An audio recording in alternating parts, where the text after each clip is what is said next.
Welcome back, Bruins fans. Today we got a pleasure to talk about the Bruins 5-1 win over the Colorado Avalanche. A lot of people have likened it to the best 60 minutes we've seen from the Bruins all year, and I don't really have a hard reason to disagree. I think we do have to be really honest though, and that was not the best from Colorado. That was not the caliber of the best team in the league. Not even close. We'll take these 2 points though. This is a huge statement game and the last one without Marchand. Let's just jump right into it. Jeremy Swayman versus Darcy Kemper in net. Game starts. Cale Makar looks pretty composed as normal.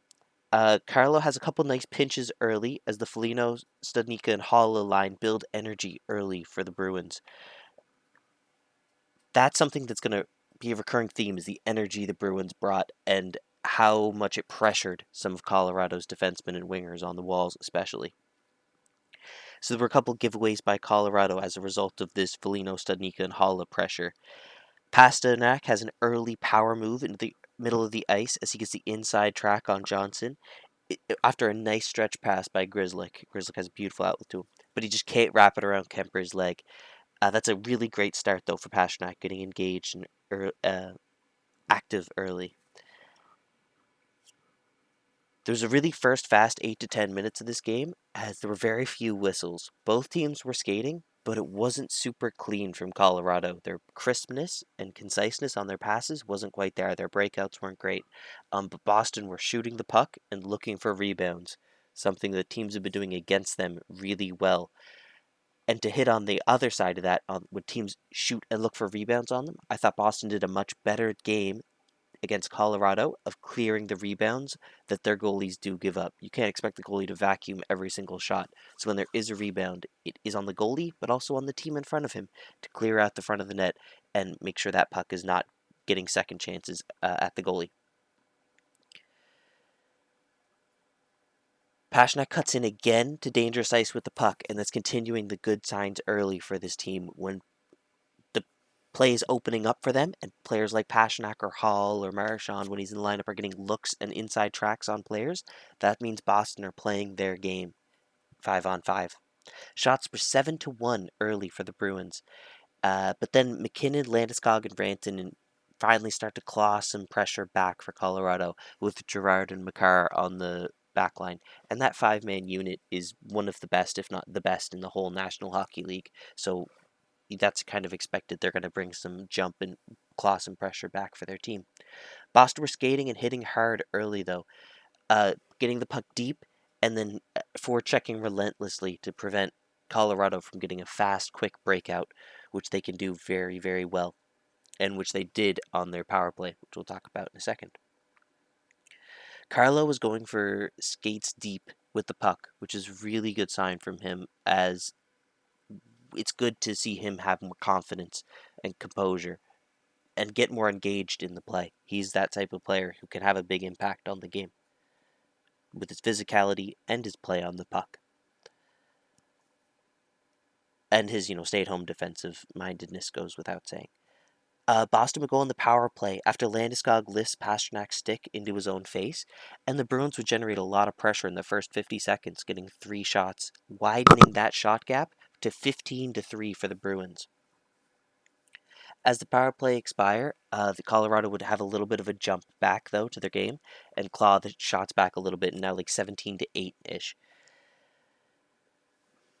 After that pressure though for Colorado, as they're starting to move their feet and come alive in the game, the Bruins put out the Coyle, Smith, and Frederick line, and they do a really good job of penning Colorado in their own zone, dominating them against the walls and wearing them down. A long, hard working shift by that line sets up the next shift where McAvoy goes out.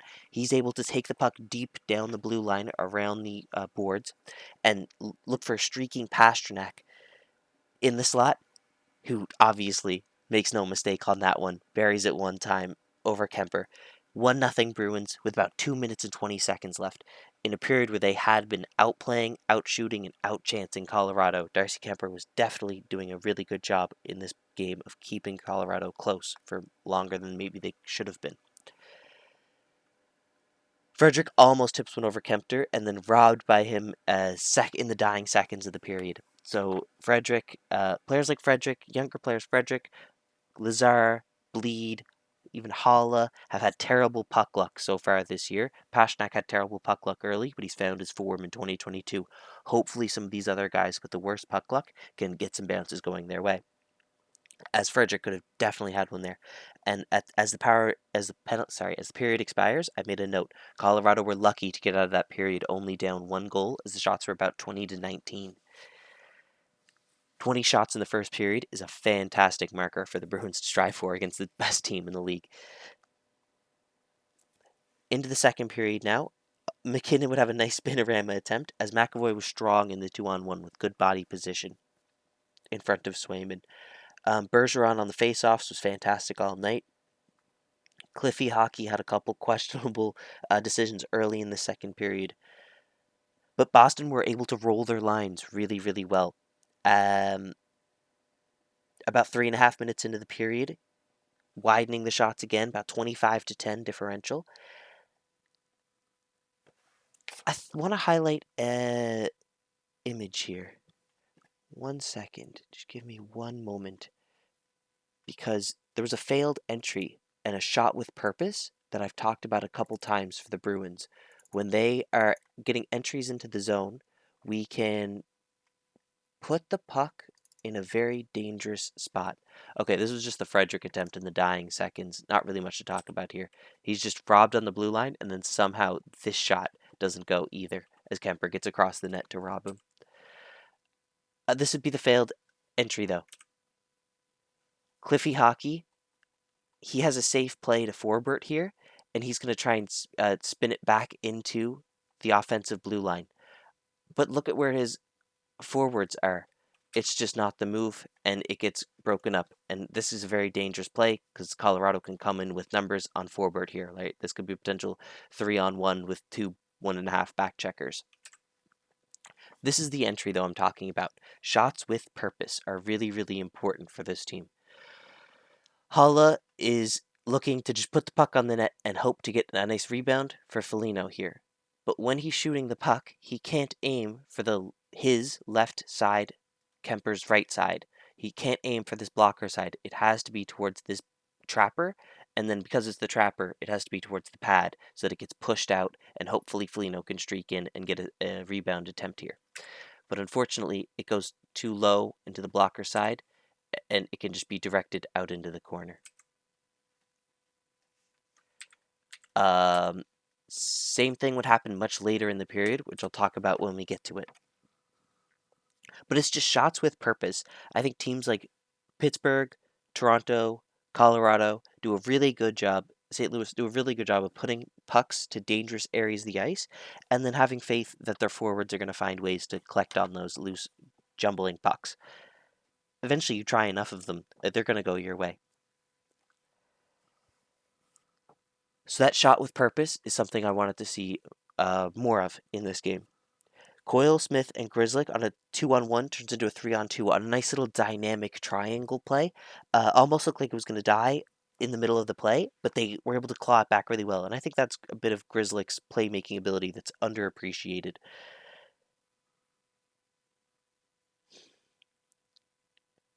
Boston's D did a great job so far this game of choosing their pinches. Besides that one Clifton weird spinorama decision, instead of just taking the safe play back and letting your forwards re-up on the offsides. Otherwise, a lot of the D did a really good job of choosing their pinches well. Riley, Carlo, and McAvoy especially.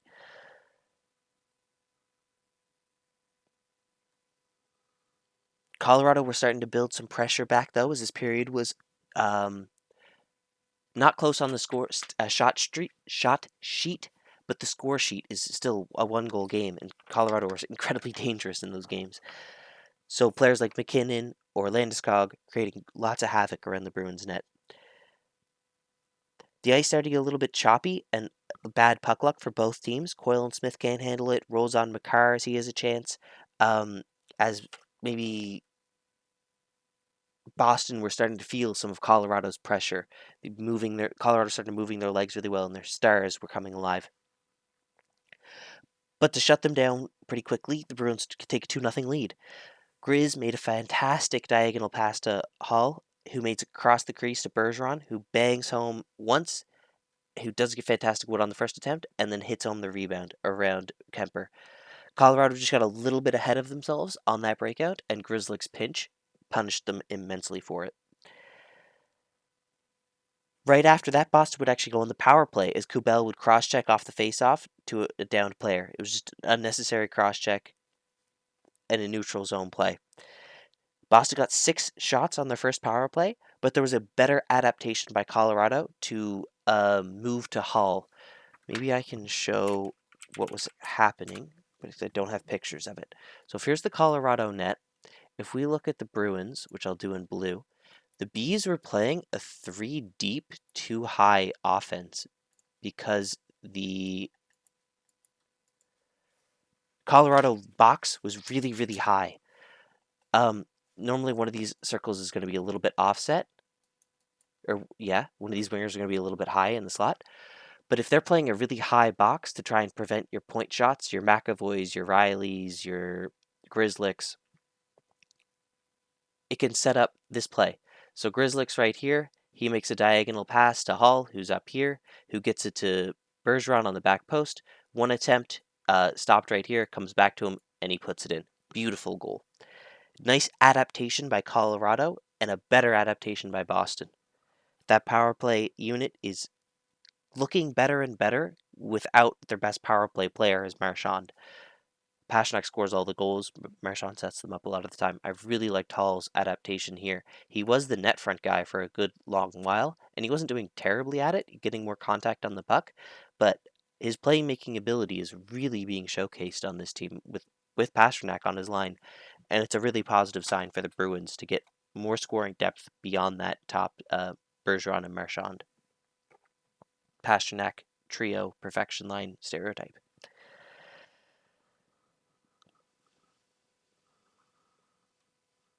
Colorado would go on the power play as Hall trips Hall tripping Carlo up as Hall's covering on back check. Hall tripping as okay, so Carlo was up on the forecheck. Hall had to cover for his back check and ended up tripping him. It was just unlucky as he catches the skate moving in. Colorado are a very, very dangerous team though, and would absolutely punish. Um,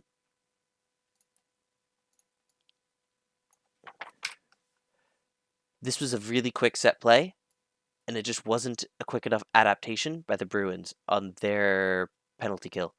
Is this a big enough note? Kind of. Here's the Bruins net.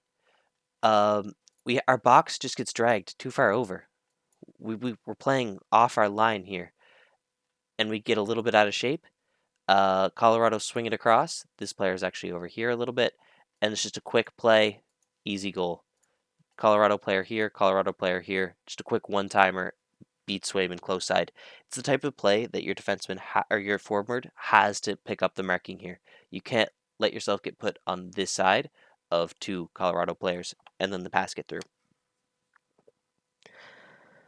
2-1 hockey game now with 7 minutes left in the second period. This is a much closer hockey game than it should have been.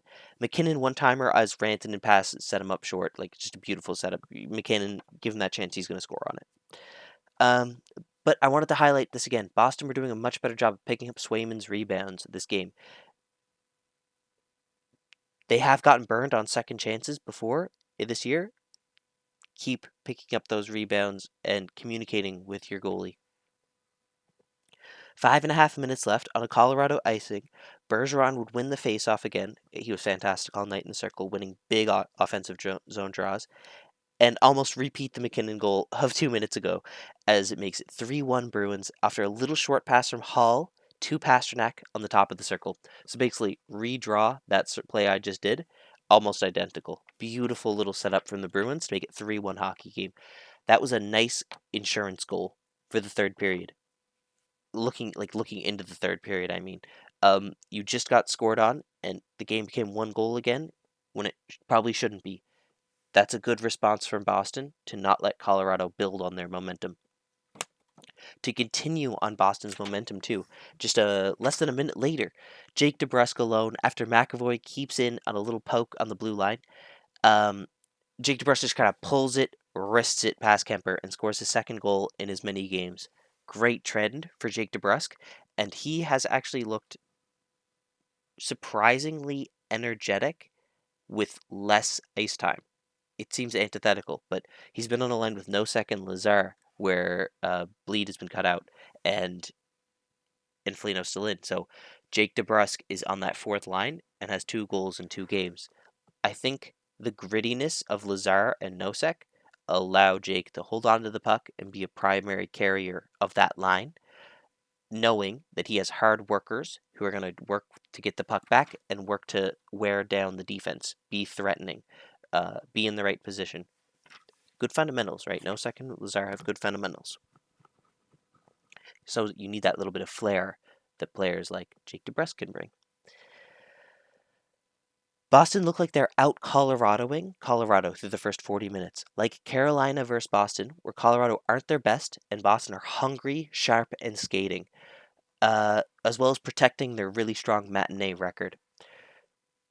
Through this 40 minutes, you're starting to think like, what's wrong with Colorado? Their top line is there, but everything else is falling apart for them. They're struggling to generate chances. They're struggling to maintain pressure in the offensive zone. They're struggling to break through the neutral zone when they're not on the power play. Maybe I can talk about their power play break-in. No, they'll get a couple more power plays in the third. I'll do it then. And that's just the shot with purpose to Hall. Trying to force it into the middle for Foligno, streaking in again. Again, Kemper is able to stop it, though. This is an intangible by Coyle. Coyle doesn't get talked about enough, but he's communicating to his rookie Frederick here. Not actually a rookie, a couple of years, but first full season. Hey, this is your man down here. Make sure you're aware of that. Okay, yeah, this is a penalty. That would do it for the first 40 minutes, though, as Boston played a very, very strong game, and Colorado don't look themselves. So maybe a little bit lucky to only be down 4-1. No, actually, 4-1's fair at this point. 4-1's fair at this point. Kemper's been playing really, really strong, though. I don't want to undermine that. Like, Kemper's made some big saves. There's an unforced offside, terrible breakdown the neutrals. Hold on. Boston's relentless forecheck was leading to unforced offsides, terrible breakouts, and breakdowns in the neutral zone for Colorado. I've kind of already touched on that. And it would also lead to a bit more frustration for Colorado, as Kubel would take his second penalty of the game as he high sticks on the offensive zone on Lazar. Taking an offensive zone penalty is never a good idea, especially when it's an unforced error like a high stick. Boston would make it 5-1 as Coyle scores a goal from behind the red line off Kemper's back. Just a little breakdown as Boston are doing a great job of retrieving pucks and getting rewarded for it. Hall looked fantastic on the hash mark all game, and this power play is no exception. At the 15 and a half minute mark, 15 and a half minutes left, of the third period, its shots are now 41-20 for the Bruins. So solidly outplaying one of the best teams in the National Hockey League, if not the best.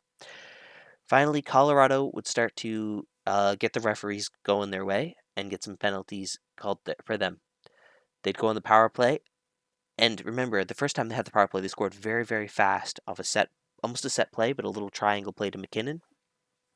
So now the pressure's on Boston's penalty kill to not give Colorado any opportunity back into this game.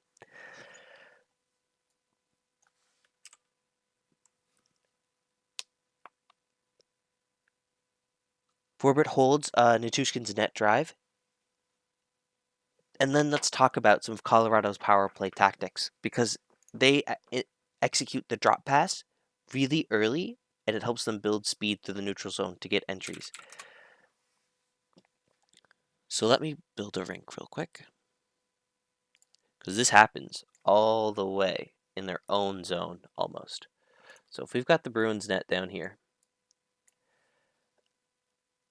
the Colorado team are starting their break-in into the offensive zone literally back here. It seems a bit weird because they're trying to get across this line and they're starting it here, but it's because they have a player called Nathan McKinnon and Cale Makar, but Nathan McKinnon especially. he was almost like a guaranteed entry because what was happening is it was three waves of players. So it was your first puck carrier, kind of irrelevant. Um, could be anyone, Rantanen, Landeskog, even Girard or whoever.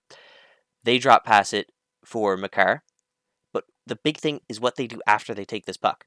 When they take this puck, they're skating either across the ice here or across the ice here and posting up across the blue line, straddling the blue line, because they're drawing a Bruin player with them to mark them.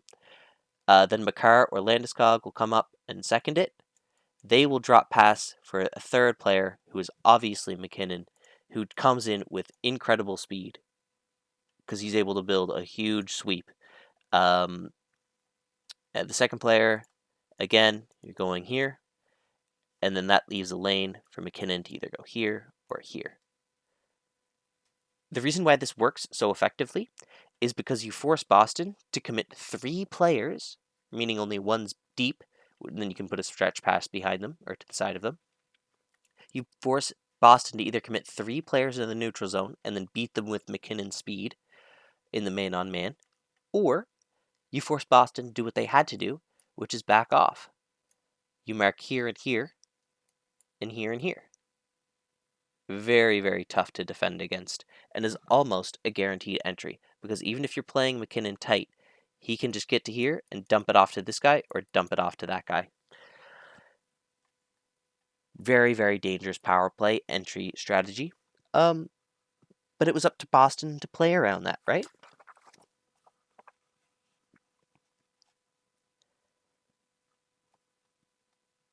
Along with the speed, Colorado were also a physical team, and weren't going away in this game at all, right? They weren't going to go quietly into the night.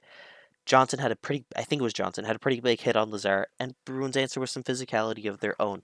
Less of the after the whistle stuff, and more of just the take his number, get him back later on in the game. Colorado would have another power play, as Studnicka would go off for holding. And this is the one I have a picture of in front of us. This was a bit frustrating for both teams, I think, because you're seeing the frustration on both sides. Obviously, Colorado are streaking in with speed, dangerous team. But if we look at what the Colorado players doing here, obviously the Bruins players reaching in with the stick, the Colorado players grabbing and holding the stick, continuing to grab and hold the stick. Oh, whoops. All the way to the point where like it's being lifted up and away, and Studnicka's grabbing around the midsection there. So it started to get a little bit physical in that sense, a little bit grindy, a little bit greasy. That's a good way to describe it. A little bit greasy in and amongst dirty boxing, amongst the physical play. Then Boston would kill this fantastically. I just have to highlight this penalty kill for Boston because it was they were playing keep away with the puck on the penalty kill, so that was a really, really great job by them. Colorado, because of this, I'm questioning why are they looking so bad? Why is this team not looking like the team that I know they are? I'm thinking like jet lag, but no, their last game was a matinee in Buffalo, so they're not even on a bad sleep schedule. But maybe Buffalo lured them into a lull, maybe because it was a 5-3 victory against Buffalo, in Buffalo. So maybe that happened. The game would be slowly bled out from this point on. About 3.5 minutes left. Shots are 45-28 for the Bruins. Continued to get bled out. Boston doing a great job of just keeping possession of the puck, not forcing anything, and not doing any bad giveaways. You just don't give Colorado an opportunity to punish you here. With about 40 seconds left, Forbert would take a high sticking penalty. For the Colorado power play, um, this is just a genuine question. That's going to be a stat killer, right? Because they only get 40 seconds of a power play, so their power play percentage is going to go down a little bit, or does that not affect it? And vice versa, the Bruins penalty kill. Does that get a little bit of a stat boost because of that? But whatever. The game would end 5-1 Bruins in one of their, if not their best, 60-minute effort for the whole game. There's a lot of good takeaways from this game. Fantastic job on the power play. Really good job of... Oh yeah, that's definitely high. Really good job of keeping Colorado in their own zone. Really good job of keeping Colorado on the back foot and not allowing them to build line and line of pressure. Boston's ability to roll their four lines against really good teams could be the thing that keeps them alive in this season. If we can match the best team's best lines with our best lines and then beat them like the Islanders could last year, maybe not win them by large margins, but outplay them, keep their chances to a minimum, as our Bruins core can do very well, and then capitalize on our chances. That's my biggest question mark. I don't know how well this team is going to be able to consistently capitalize on the chances they get in big pressure games throughout like the playoff run. Secondary scoring has been a lingering issue, and this year is no different. It's really nice to see players like Jake DeBrusk get 2 goals in 2 games, and the team scoring 5 against a really great team like Colorado is a great sign. But we can't rest on our laurels here. The Bruins have a fantastic opportunity looking at the schedule ahead of them. Kraken, Sharks, Kings, Ducks, all very winnable games. And it's really up to them now. They have the power in their own hands to control their form going into this playoff run. I do not have any doubts they're going to make the playoffs. It's all about how they perform and how they're able to compete when they get there. This is a great measuring test. But for the Islanders' perspective, I think they just burn the tape on this one. Say, yeah, not our best night. We will do better in the next one. That's all for me. Like, comment, subscribe. Have a great one. I'll check you in the next video. Have a great day.